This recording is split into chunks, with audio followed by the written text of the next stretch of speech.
Hello everybody and welcome back to my channel. So this is your fourth stimulus check update. You guys have to know that the House of Representatives is scheduled to vote to advance the bipartisan infrastructure bill and the Democrats' $3.5 trillion spending plan. In addition, millions of families across the US have or will soon receive the child tax credit payments. Even before the crisis, one major issue that caused hardship across the United States was often ignored. Still some language that we have to deal with in terms of health, beyond the testing, tracing, treatment, mask, all that. We have to have better language, improve the language on healthcare providers as well as the vaccine, and it's within range. And then in terms of money in the pockets, we're still fighting for an earned income tax credit, child tax credit, refundability for the low-income family, working families. And that was childhood hunger. Feeding America, a non-profit bank network, has reported that nearly 12 million children in the United States face food insecurity. To address this issue and reduce child poverty, the U.S. Congress passed the American Rescue Plan, which included an expansion of the child tax credit payments. A new research from the U.S. Census Bureau shows that the first payment of the CTC cut rates of hunger across the U.S. historically. The data released late last week shows an overall decline in the shares of adults in households experiencing food insufficiency. What are your thoughts on this, everybody? Will President Biden get the job done and send out the fourth stimulus check? Leave a comment down below saying yes or no. And here's what I want you to know about Speaker Pelosi and her thoughts on the stimulus relief. All the unresolved issues. What is your best language? What is our best language? And let's see where we are. Now let's weigh the equities. We all want to get an agreement because people need it and it's urgent and our economy needs it. By the way, the House of Representatives will return to Washington, D.C. next week, and this sets up the latest test for President Biden's economic agenda to be approved. You guys also have to know that House Speaker Nancy Pelosi plans to hold a procedural vote as soon as Monday to move forward with a handful of Democratic priorities, which includes the $1 trillion bipartisan infrastructure legislation passed by the Senate, and a $3.5 trillion Democratic plan to expand the social safety net. Folks, Speaker Nancy Pelosi and many other Democrats do want to help out the American people. They want to send out more stimulus relief. And we want to put money in the pockets of the American people so that they can have some confidence and spend in our consumer economy to inject demand and create jobs.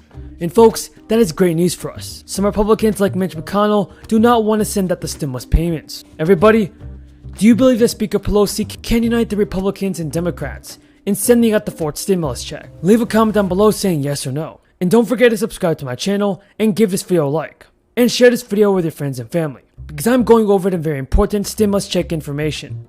So be sure to stay until the end of this video, everybody. Have the negotiation, but I'm optimistic. It is, legislation is tough because you're coming from two different perspectives on it. But as long as we know that we want to keep the American people safe, that means, though, that we have to support our state and local, our first responders, our healthcare providers, our teachers, etc. First of all, everybody, Nancy Pelosi aims to join the Senate in passing a budget resolution. And this is the first step toward Democrats approving their massive spending plan without a single Republican vote.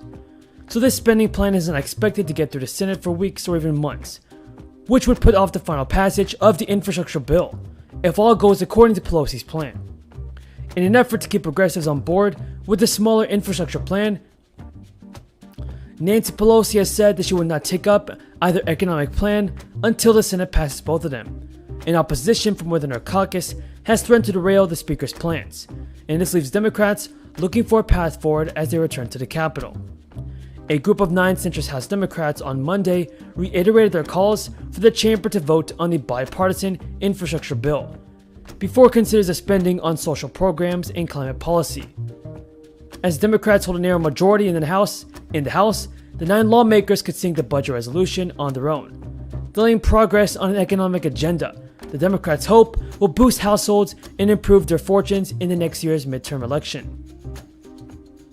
It is very unclear if Pelosi will change her plans before the next week, and the White House this week endorsed her strategy to hold a procedural vote to advance the infrastructure, social spending, and voting rights plan, then pass the budget resolution. In a letter to her caucus this week, she said delays in passing the measure would jeopardize the party's policy goals. She wrote, "When the House returns on August 23rd, it is essential that we pass the budget resolution so that we can move forward united and determined to realize President Biden's transformative vision. If Pelosi pulls off her planned infrastructure bill, we're await a final vote in the House. While both chambers of Congress go about writing the $3.5 trillion plan, Senate Majority Leader Chuck Schumer gave committees a September 15 target to finish their portions of the legislation. The bill is expected to include a Medicare expansion, universal pre-care, and wider access to paid leave and childcare. The proposal may get scaled back as Senate Democrats, like Joe Manchin and Kirsten Sinema, criticize the $3.5 trillion price tag. One Democratic vote against the proposal would sink it in the Senate, which is so far split 50-50 by party. The 9 House Democrats have pushed for final passage of the infrastructure bill, as they argue a later vote would delay projects to renew American transportation, broadband, and infrastructure. What are your thoughts on this, everybody? Do you agree with the $3.5 trillion price tag for the new spending plan? Leave your thoughts in the comments below. Good afternoon. I've just met with the Vice President, Secretary Blinken, Secretary Austin, National Security Advisor Sullivan, and other members of the National Security Leadership Team, the Situation Room, to discuss our ongoing efforts to evacuate American citizens, third country civilians, Afghan allies, and vulnerable Afghans. And I want to provide the American people with a brief update on the situation in Afghanistan. Since I spoke to you on Monday, we've made significant progress. We've secured the airport, enabling flights to resume.